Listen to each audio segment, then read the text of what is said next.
मैं आपसे ये अनुरोध करने आई हूँ कि आज के मंगल आभूषण विधि के लिए आप रजत धारण करें। देव, मैं चाहती हूँ कि इस विधि के माध्यम से आप उस देव को आशीष दें जो स्वयं रजत के प्रतीक है।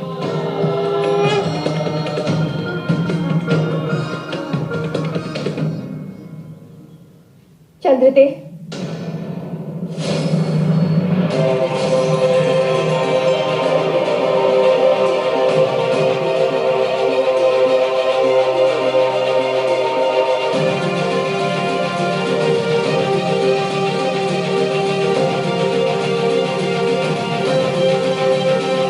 देव, मुझे ऋषि मार्कंडे ने चंद्रदेव के विषय में जब चंद्रदेव का दक्ष प्रजापति की 27 पुत्रियों के साथ विवाह हुआ था, तब एक ऐसी घटना हुई जिसका प्रभाव समस्त सृष्टि पर पड़ा था। चंद्रदेव, बहुत ही आकांक्षाओं, अपेक्षाओं और आशाओं के साथ मैंने अपनी 27 पुत्रियों का विवाह आपके साथ करवाया था, किंतु विवाह से लेकर आज तक आपने अपना संपूर्ण प्रेम, सम्मान और समर्पण हमारी केवल एक पुत्री रोहिणी पर न्यौछावर किया। क्यों? क्या शेष 26 पुत्रियां आपकी पत्नियां नहीं है? क्या उन्हें भी वो अधिकार नहीं मिलना चाहिए जो रोहिणी को मिल रहा है? क्षमा करें प्रजापति दत्त, आपके पास समस्त सृष्टि पर नियम लागू करने का अधिकार है, किंतु मुझे किससे प्रेम करना है इसका अधिकार आपके पास नहीं है। ये मेरा व्यक्तिगत निर्णय है। चंद्रदेव,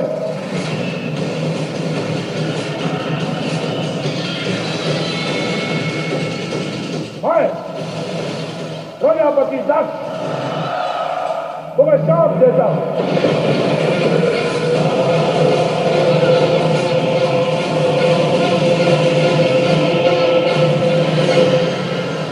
कि तुम्हें क्षय रोग होगा और तुम मृत्यु को प्राप्त होगे।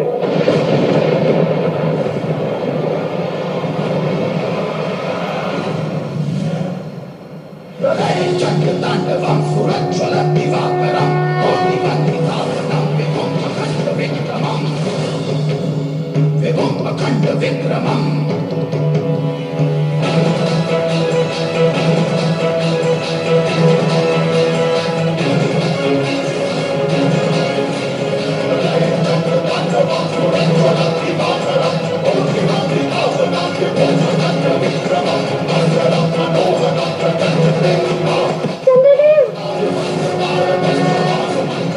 और इस श्राप के कारण जब चंद्रदेव क्षय होने लगे तो इसका प्रभाव चंद्रलोक के साथ साथ समस्त सृष्टि पर पड़ने लगा।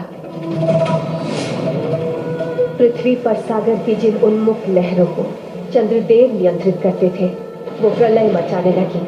दिन और रात का चक्र ही नहीं, सभी ग्रहों के बीच का संतुलन अस्त व्यस्त हो गया, क्योंकि चंद्रदेव उन नवग्रहों के सदस्य हैं जो ब्रह्मांड का संतुलन बनाते हैं। और तब चंद्रदेव की सभी पत्नियों ने मिलकर उनके प्राण बचाने के लिए एक अंतिम प्रयास किया। ओम नमः शिवाय, ओम नमः शिवाय।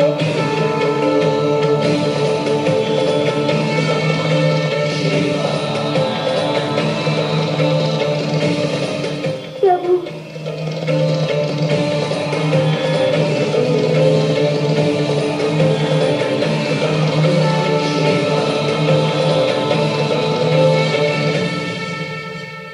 सृष्टि के संतुलन के लिए चंद्रदेव का जीवित होना अत्यंत आवश्यक है, इसलिए मैं चंद्रदेव को जीवन दान देता हूं।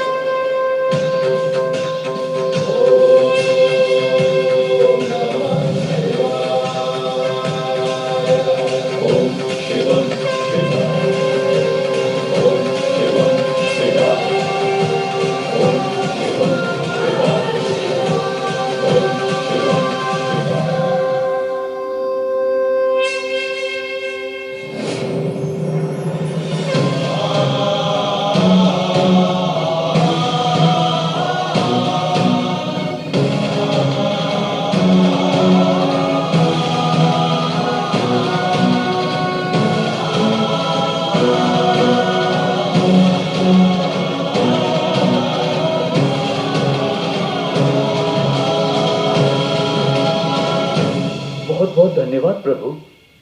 इस नए जीवन को देने के लिए आपका बहुत बहुत धन्यवाद। चंद्रदेव, आपका यह जीवन आपकी पत्नियों की याचना की देन है। कदाचित अब तुम समझोगे कि उनके बिना तुम्हारा कोई अस्तित्व नहीं है।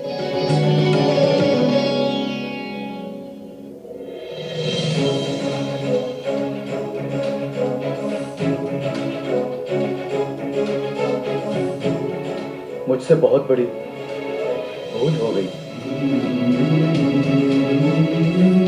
मैं आप सबसे क्षमा मांगता हूं।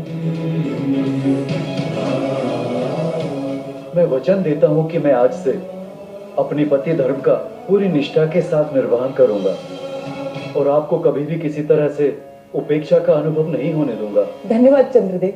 अब हम सब मिलकर एक नए जीवन का शुभारंभ करेंगे। देवी देवती, मैंने केवल चंद्रदेव को मृत्यु से बचाया, परंतु प्रजापति दक्ष द्वारा दिए गए श्राप से वो अब भी श्रापग्रस्त है और उस श्राप की पीड़ा उन्हें जीवन भर भोगनी ही होगी। सृष्टि के संतुलन को बनाए रखने के लिए चंद्रदेव का क्षय एक निर्धारित समय के अनुरूप होगा। प्रत्येक मास के पहले 15 दिन चंद्रदेव का क्षय होगा, जिसे कृष्ण पक्ष के नाम से जाना जाएगा, और शेष 15 दिन चंद्रदेव अपने वास्तविक स्वरूप में प्रकट होकर पुनः उदित होंगे, जिसे शुक्ल पक्ष के नाम से जाना जाएगा। और चंद्रदेव के यूं घटने और बढ़ने की प्रक्रिया अनंत काल तक चलती रहेगी। आपने चंद्रदेव को जीवन दान तो दे दिया, परंतु प्रजापति दक्ष के श्राप के कारण हर माह कृष्ण पक्ष को जब चंद्रदेव क्षय होते तो उन्हें अत्यंत पीड़ा और कष्ट भोगना पड़ता है। देव, जिस तरह से आपने नागराज वासुकी को धारण किया है, उसी तरह आप चंद्रदेव को भी धारण कर लें ताकि उनका स्वास्थ्य कुशल हो जाए। देव, क्योंकि नागराज वासुकी की भांति चंद्रदेव पर भी आपकी कृपा दृष्टि बनी रहेगी। देव,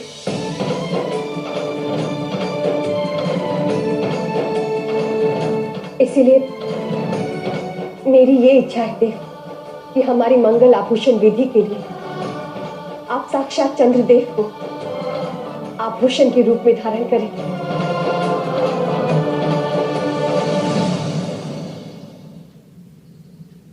नारायण, स्मरण है मैंने कहा था कि देवी की प्रत्येक इच्छा का मेरे जीवन में सर्वोपरि स्थान होगा, और यदि देवी की इच्छा है कि मैं चंद्रदेव को एक आभूषण के रूप में धारण करूं, तो ये मेरा धर्म है कि मैं चंद्रदेव को सबसे ऊंचा स्थान प्रदान करूं। इसलिए आज से मैं चंद्रदेव को अपने शीश पर धारण करूंगा।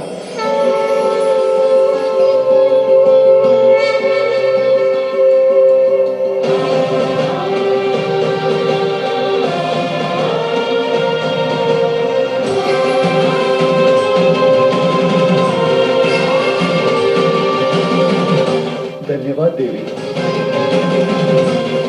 यदि आप मेरे प्रति इतनी करुणा और कृपा नहीं दिखाते तो मैं आजीवन इस कष्ट को भोगता।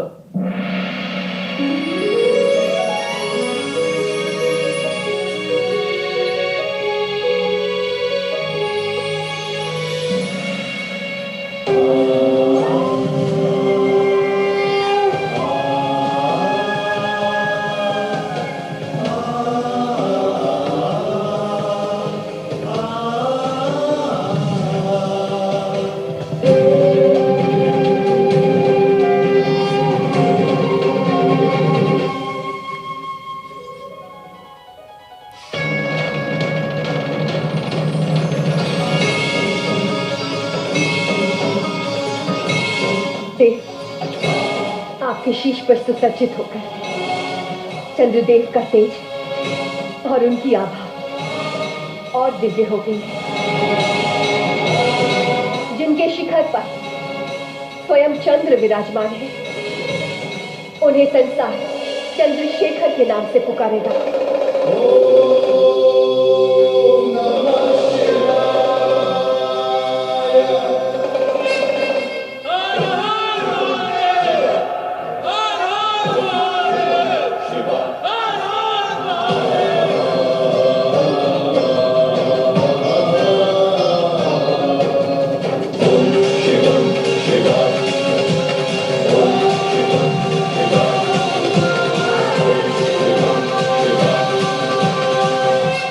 मंगल आभूषण विधि होनी अभी शेष है, और उससे पहले ही आपने मुझे चंद्रमा को एक आभूषण के रूप में धारण करवाकर साथ ही एक नया नाम, नई उपाधि भी प्रदान कर दी, चंद्रशेखर।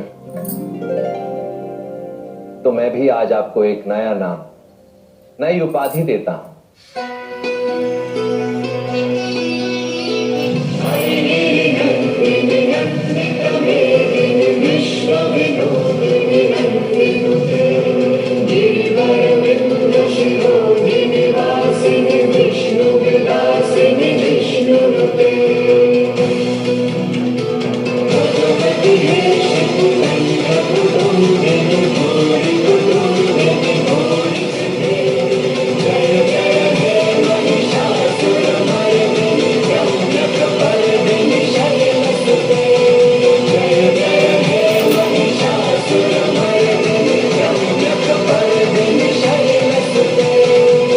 कृपा से चंद्रदेव ने अपने जीवन भर के कष्टों से मुक्ति ही नहीं पाई, अभी तो मुझे भी एक नई उपाधि मिली, चंद्रशेखर। इसलिए संसार आज से आपके इस स्वरूप को देवी चंद्रघंटा के नाम से जानेगा, और आज से अनंत काल तक जो भी देवी के इस स्वरूप की पूजा करेगा वो चंद्रदेव की ही भांति अपने शारीरिक और मानसिक कष्टों से मुक्ति पाएगा और देवी के अलौकिक प्रकाश से दीप्यमान होगा।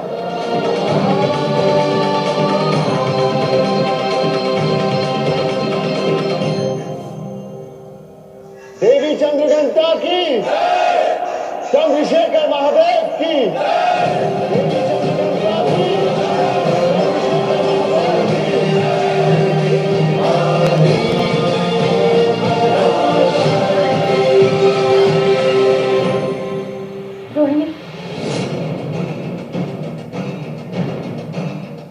रोहिणी, पार्वती कहाँ है पुत्री?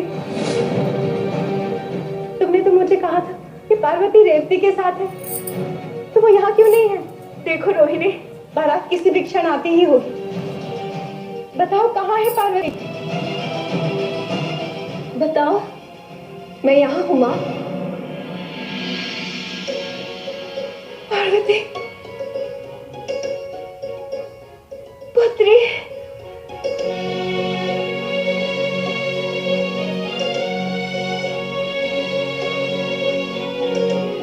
तुम कहाँ चले गई थी पुत्री? तुम्हारे पिताश्री में कितने चिंतित हो गए थे। माँ, मैं जानती हूँ विवाह से पूर्व वधू का इस तरह से घर से बाहर निकलना अपशगुन माना जाता है। वो बस एक महत्वपूर्ण कार्य आ गया था, इसीलिए कुछ समय के लिए मुझे बाहर जाना पड़ा।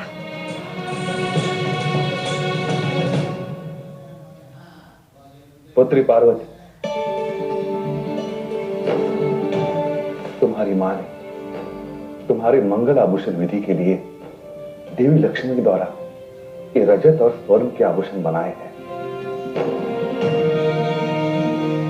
परंतु अब तुम ही बताओ, ये मंगल आभूषण विधि संपन्न कैसे होगी जो हम सब के लिए अत्यंत महत्वपूर्ण है? ये मंगल आभूषण विधि संपन्न हो चुकी है पिताश्री। विधि संपन्न हो गई?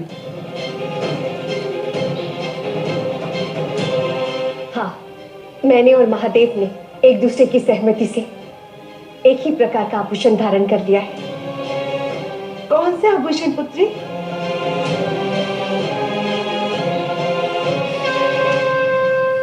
दर्शन दीजिए देव।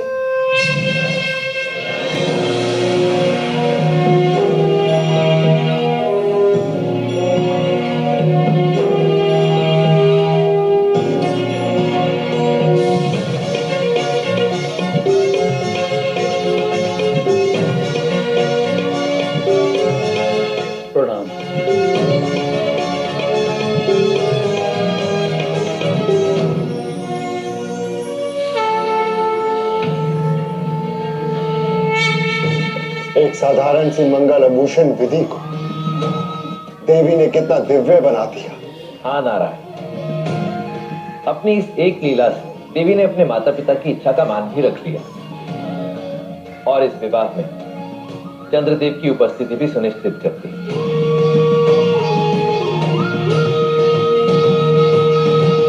धन्य है देवी की लीला, है ना ऋषि मार्कंडेय? हाँ महादेव, देवी की लीला अद्भुत है और आपकी भी। इसमें मेरी लीला का तो प्रश्न ही नहीं उठता।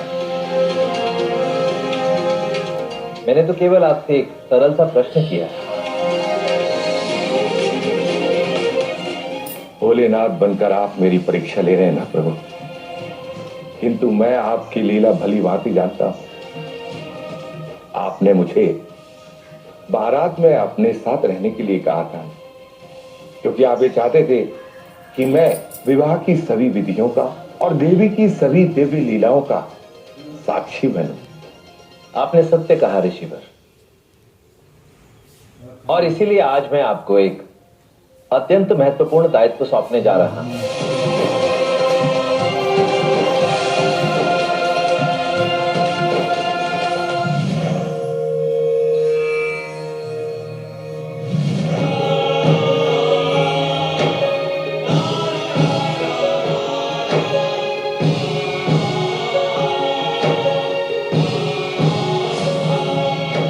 लीजिए ऋषि मार्कंडेय, मेरी ये इच्छा है कि आपकी शब्दों और लेखनी के माध्यम से ये समस्त संसार देवी की लीलाओं की गाथा जाने, क्योंकि स्वयं देवी ने आपको अपने मार्गदर्शक के रूप में चुना है। प्रभु, ये तो मेरा परम सौभाग्य है कि मैं देवी की सभी लीलाओं पर गाथा लिखूं। किंतु प्रभु, इस पुराण का नाम क्या होगा? आपके द्वारा लिखित इस पुराण में देवी की सभी लीलाओं का वर्णन होगा और अनंत काल तक संसार इसे मार्कंडेय पुराण के नाम से जानेगा।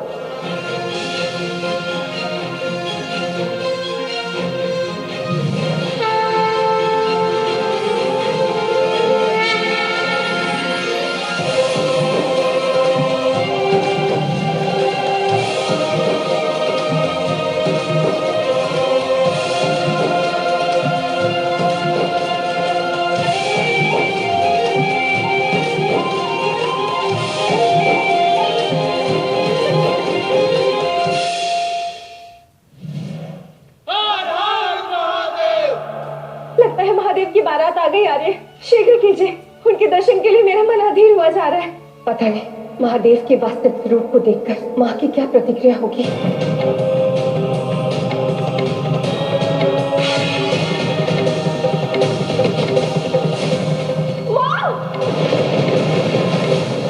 देखिए नए एपिसोड शिव के